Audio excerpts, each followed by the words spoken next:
Runestones are ancient relics of the Scandinavian Viking Age. Like this one, the people of this time placed runestones along roads for travelers to see. Kind of like billboards of the Viking Age. It's a huge rock, and if you look closely, you can see these runic inscriptions on it. Come, get a closer look. Look at this. These are runes, and runes are the alphabet of ancient Scandinavia. And we actually know what they say. On these runestones are stories of often deceased family members, or they tell of influential men and women who lived in the area.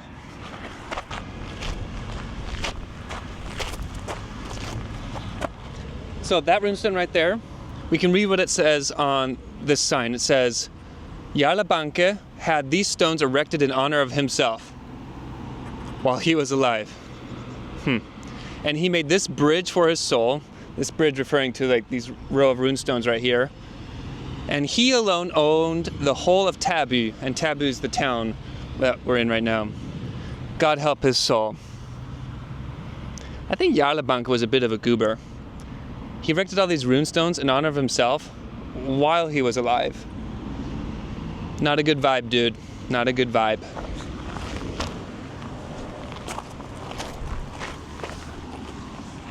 The cultures and towns have since withered away with time, but the stones still stand, imbuing legend into the landscape that they occupy.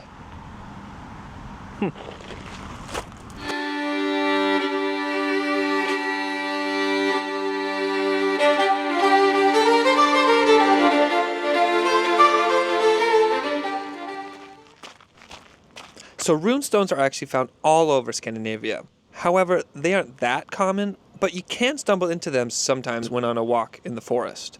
However, where I live in Sweden happens to have the highest concentration of runestones in all of Scandinavia.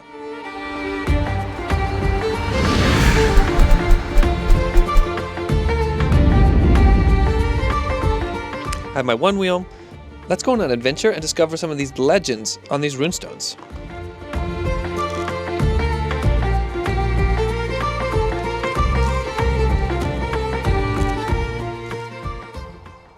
Here's some runestones. Look how cool this one is. Wow. That's cool looking. You can see this cross right here. So even back then, actually it was during the Viking times that Scandinavia Christianized. But Christianity was used as a form of power, a way of organizing people. But the symbols of Christianity even made it onto these pagan runestones, which I think is kind of cool. Let's read what this one says. It says, Torbjörn and Inga-Tora erected this stone for their father Igul och Adenvi after her husband and after ... I guess they couldn't translate the rest. But it does say that our good old boy Jarle Banke, the guy with the vibe, erected a stone after a guy that died in Greece. It was common to actually erect these stones in memorial of people who died on a crusade or on their journey to Jerusalem or to the Holy Land. So many interesting intersections. Ooh, look at this. We're starting to get something saucy. So, according to this sign, it says that these runestones have an exciting story. The skeleton is of a woman named Estrid, and they also found the bones of her husband Östen, and along with their sons. So that's an interesting thing, that there's a gravesite associated with these runestones behind me. Oh, this all makes sense.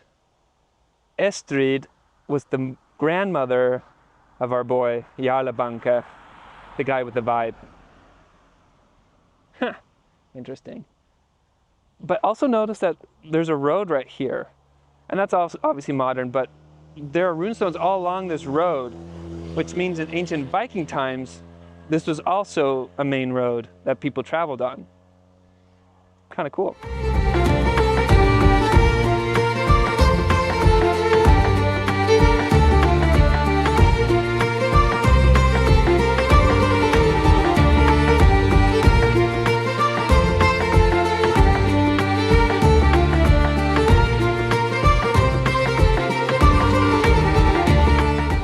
this one.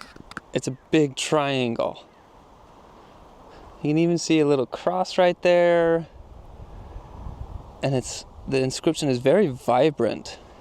Apparently back in the day these were painted as well, but the paint has worn off over time. And I think that they paint the runes in red so we can see them better. This one says, Ingefast raised this stone and made the bridge for her father, Jarle Banke, and Jorun's son. I think Jorun, it says down there, is Jarle Banke's mother. And Ketilje raised the stone for her husband. And someone named Öppir made the inscription. And it also, that's what's written on the stone. And then it also says underneath here that Öppir, the person that inscribed everything, chiseled their signature into this somewhere. That kind of looks like Öppir. Looks like an O, a B, which could have been a P back then, or we translated it as a P and then an IR. I also could be horribly wrong.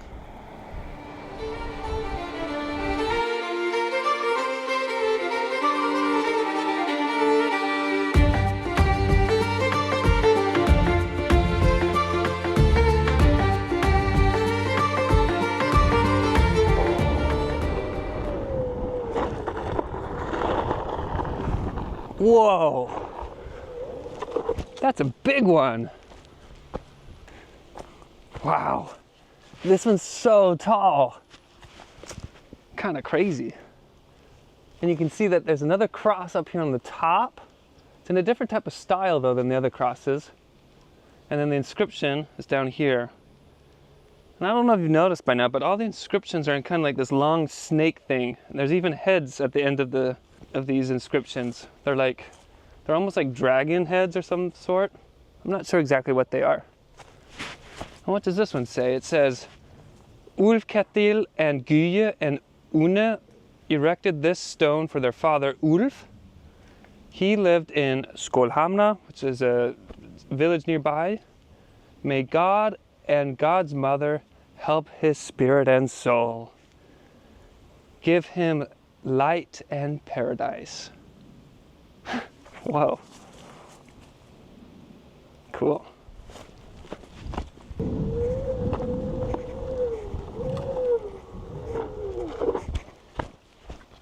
Whoa.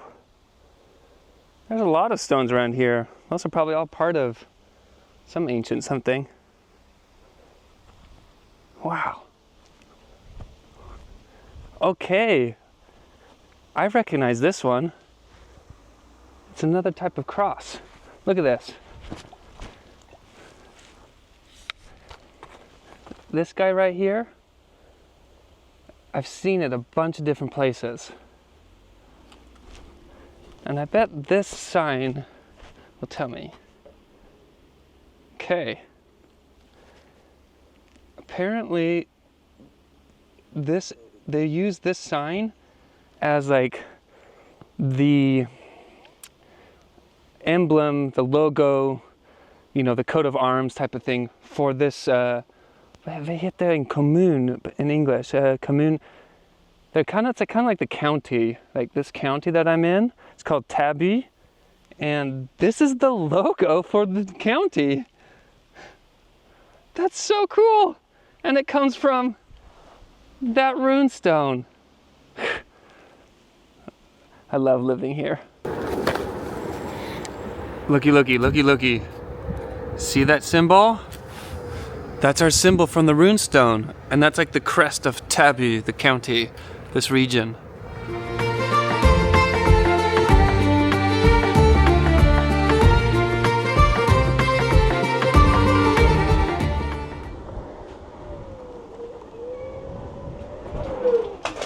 So this is kind of interesting runestone here. I'm at a Christian church, and on the foundation they used runestones to build it. It's like a freaky fusion of paganism and Christianity, just kind of irrevocably intertwined. Look at this. It's straight up a runestone in the wall of this church. And according to the sign, this is me translating Swedish on the spot, according to the inscription on the runestone says, Gudlög erected this stone after his son Holme and for himself. He died in Langbardeland. An amazing, inspiring legend. But you know, inscribing your name into a rock is a great way to memorialize yourself, because rocks last a long time. And look, one more runestone in the wall of the church. Something to be said there. Christianity is built on the bedrock of heathens. No, but let's think about this for a sec. Look at this graveyard. These ornate and very large gravestones. What's the difference between these and runestones, if not to memorialize yourself and your family after you're dead?